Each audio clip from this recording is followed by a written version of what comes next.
What time is it? Where's my remote?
Oh boy.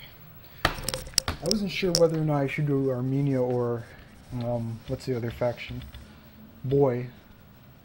I could have done Armenia, I could have done Boy, I could have done the Black Sea colonies, but I'm gonna put them into their own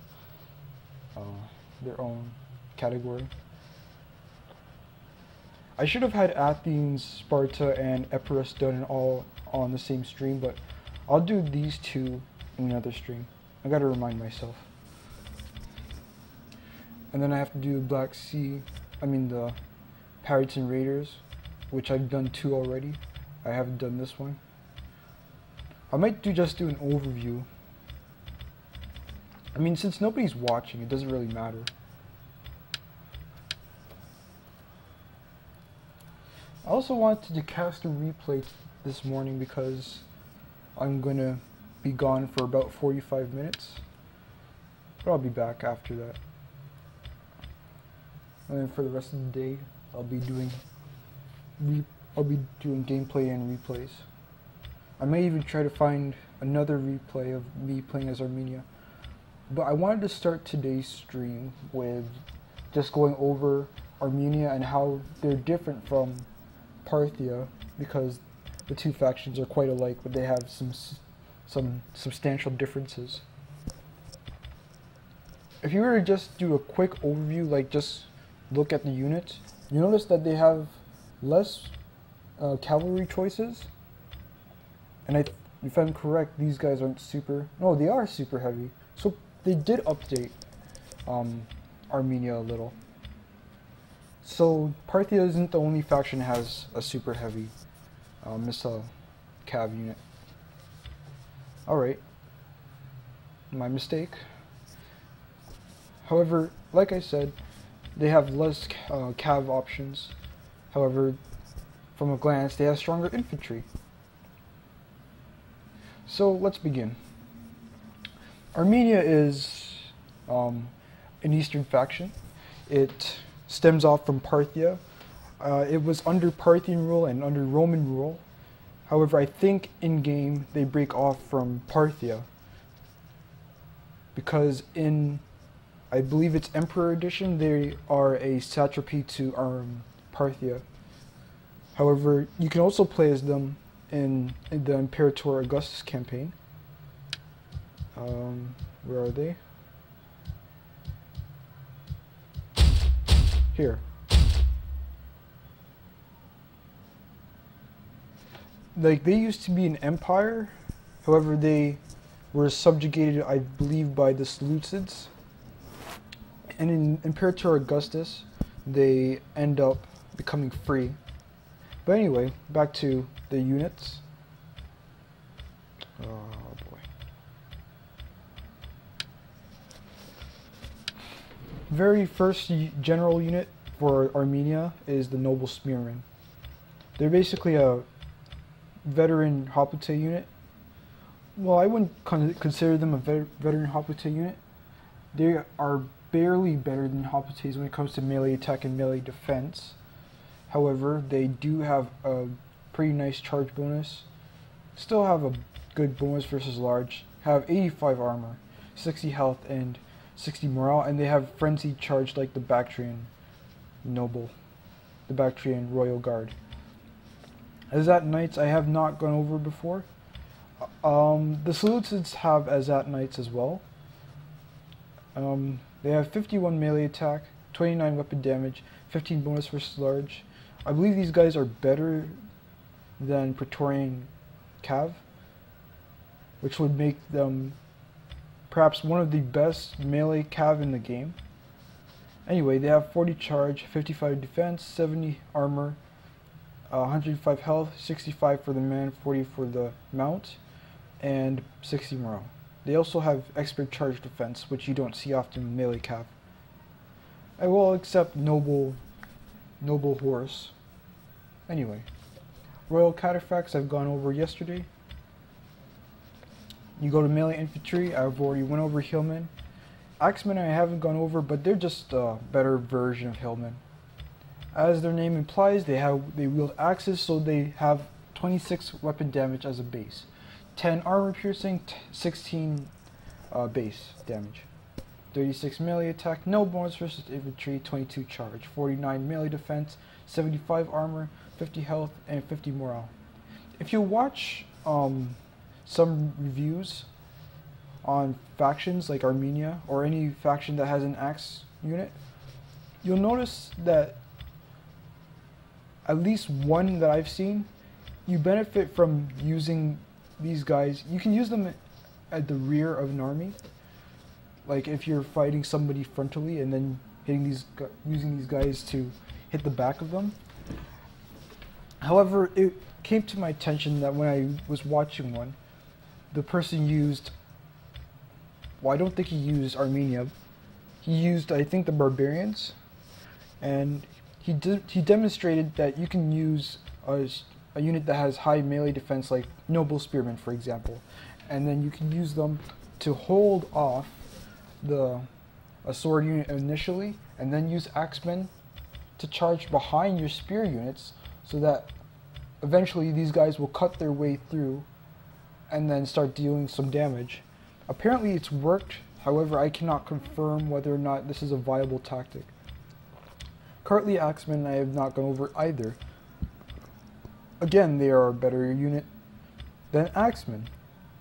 They have 43 melee attack, same weapon damage, 26, no bonus versus infantry, 25 charge, 51 melee defense, 75 armor, 55 health, and 55 morale.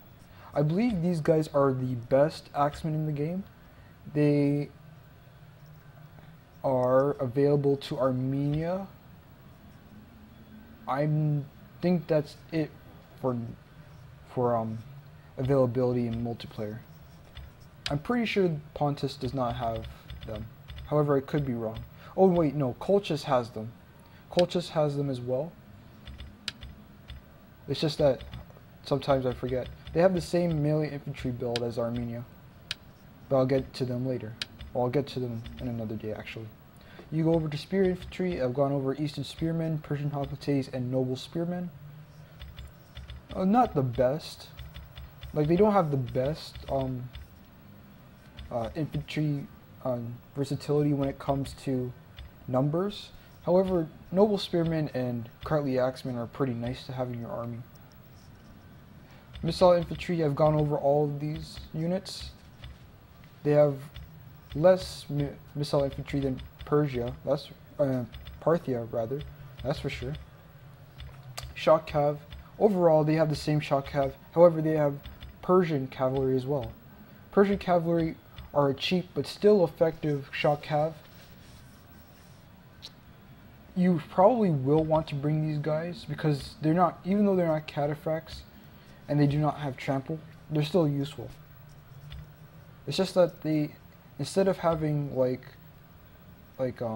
trample and high armor, they sacrifice armor for mobility. They have 40 melee attack, 25 weapon damage, 10 bonus versus large, 67 charge, 15 melee defense, 40 armor, 95 health, and 60 morale. Go over to melee cav. Noble blood cav. This is like the highest tier that Parthia has.